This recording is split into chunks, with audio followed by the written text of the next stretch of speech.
আমন্ত্রণ রাতের বাংলাদেশে। আর শুরুতেই জানাবো শিরোনাম। চীন বাংলাদেশে দ্বিপাক্ষিক সহযোগিতা নতুন উচ্চতায় নিয়ে যাওয়ার আশাবাদ দু দেশের।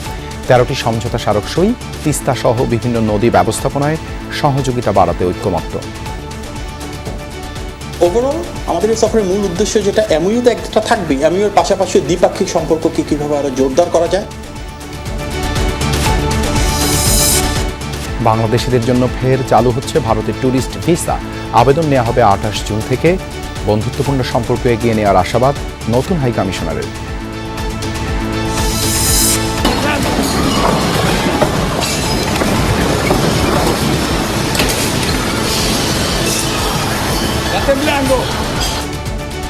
শক্তিশালী জোড়া ভূমিকম্পে লণ্ডভণ্ড ভেনেজুয়েলা। 150 ছাড়িয়েছে মৃতের সংখ্যা।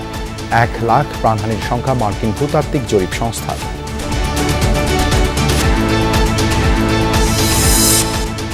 মধ্যরাতে ই গ্রুপের ম্যাচে জার্মানি ইকুয়েডর মুখোমুখি। ব্রাজিলের বিজয়ের দিনে বন্ধু মেসিকে প্রশংসায় ভাসালেন নেইমার।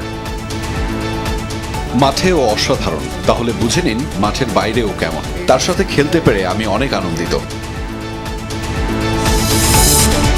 লক্ষ্মীপুরের রায়পুরে মা ও 3 মেয়েকে কুপিয়ে হত্যা, এখনো জানা যায়নি কারণ, বলছে পুলিশ। স্থানীয়দের পিটুনিতে সন্দেহভাজন ঘাতক নিহত।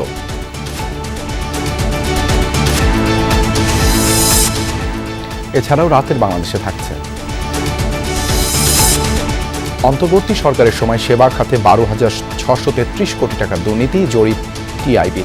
সবচেয়ে বেশি অনিয়ম পাসপোর্ট ও বিআরটিএতে।